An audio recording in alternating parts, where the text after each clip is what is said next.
दोस्तों, इंसान हमेशा फाइनेंशियल डिसीजन अपनी पूरी कैलकुलेशन करके नहीं लेता, बल्कि इमोशन से प्रभावित होकर लेता है कि मैं अपने सपने पूरे करूंगा या मैं बहुत ही गरीब हूं, मैं ये सब नहीं कर पाऊंगा।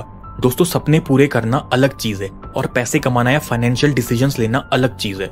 आप इनमें इमोशंस को बीच में मत लाया करें और अपने आप को छोटा ना समझें। आप सभी अमीर बनना डिजर्व करते हैं, कुछ गिने चुने लोग ही नहीं। इन मामलों में हमेशा अपनी कैलकुलेशन या गणित की सुने, इमोशंस को बीच में मत लेकर आए। इमोशंस आपको कमजोर कर देंगे। दोस्तों, ऑथर अमीर बनने के कुछ नुकसान के बारे में भी हमें बताते हैं कि अपना पैसा कभी इनफ नहीं लगता। लखपति आदमी करोड़पति बनने की सोचता है और करोड़पति आदमी अरबपति बनने के सपने देखता है। इसे एक्सप्लेन करने के लिए ऑथर रजत गुप्ता का एग्जाम्पल देते हैं, जिनका जन्म कोलकाता में हुआ था और वो बचपन में अनाथ थे, जिसके बावजूद वो अमीर बने और 40 साल की उम्र में प्रेस्टिजियस कंसल्टिंग फर्म मैकेंजी के सीईओ बने और साल 2008 में उनकी नेटवर्थ थी $100 मिलियन की, जिसे आप खाली बैंक में भी रखोगे ना तो बस इंटरेस्ट से ही आपकी 7 पुश्तों की जिंदगी खुशी खुशी निकल जाएगी। लेकिन जैसा मैंने बताया कि मनी गेम में कभी भी इमोशंस को हावी ना होने दें, और लालच एक ऐसा इमोशन होता है जो आपको ले डूबता है। और रजत गुप्ता जी को बनना था डेस्परेटली बिलियनियर और इसके लिए वो कुछ भी करने को तैयार थे।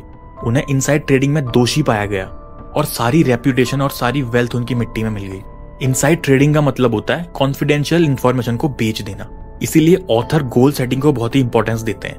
आपको अपना फाइनेंशियल नंबर सेट करना होगा जहां पहुंच के आपको रुक जाना है, नहीं तो लालच पर काबू पाना बहुत ही मुश्किल हो जाता है। उस नंबर को अचीव करके आप मेंटल पीस को प्राप्त करने की सोचें और जिंदगी को जिएं, क्योंकि पैसा आपकी जिंदगी आसान करने के लिए होता है, उसे और भी मुश्किल बनाने और अपने आप को फ्रस्ट्रेट करने के लिए नहीं होता। पैसे की इच्छा भी रीजनेबल अमाउंट तक ही होनी चाहिए, लेकिन सोशल कंपैरिजन नाम की जो चीज होती है वो हम ह्यूमंस को कभी भी सेटिस्फाई नहीं होने देती कि इसके पास मुझसे बड़ा घर है, मुझसे बड़ी गाड़ी है, एक्सेट्रा एंड एक्सेट्रा। ये आपके मेंटल पीस को डिस्टर्ब करता है और आपको कभी भी खुश नहीं रहने देता। मेरे पास अब इनफ पैसा है, इस बात को दिल से एक्सेप्ट करना बहुत ही बड़ी बात होती है। हमें दूसरों के बड़े घर या कार्स तो दिखती है, बट उसके पीछे की रियलिटी, जैसे घर की ईएमआई, उस बंदे की ऑफिस का स्ट्रेस, उसके पास कितना लोन है, ये सब नहीं दिखता।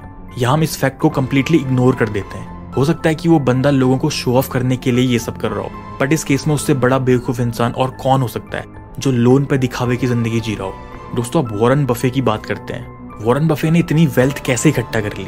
उस बंदे पर 2000 से ज्यादा किताबें लिखी जा चुकी हैं और वो बचपन से ही इन्वेस्टिंग कर रहे हैं और इन्वेस्टिंग के फील्ड में उनके पास 75 साल से ज्यादा का एक्सपीरियंस है।